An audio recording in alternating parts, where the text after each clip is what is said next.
ना ही रेसिपी माझी आहे ना रीत. पण गेल्या 45 वर्षात माझा एकही रामनवमीचा दिवस असा गेला नाही ज्यात कोरडं पिठलं आणि दशमीचा बेत झाला नाही.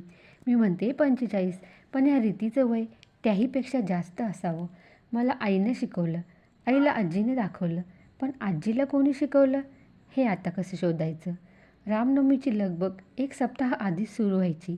रामकृष्णाचे मंदिर घरासमोरच आहे, त्यामुळे रामजन्म सप्ताह असायचा.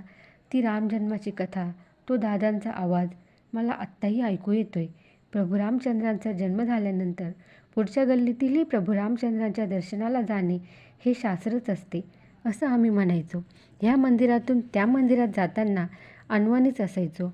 चैत्रातल्या त्या उन्हाचे चटके अजूनही फील होत आहेत पायाला. त्याच दिवशी घरी आई बेसन दशमीचा बेत करायची. आजही दरवर्षी रामनवमीला आई आजीला आठवत बेसन दशमीचा बेत करते. इकडेही जेव्हा मी बनवते, पहिली आठवण आजी आणि आईची होते. ना मला त्यांच्या इतकं जमतं, ना मी तेवढी सरस आहे.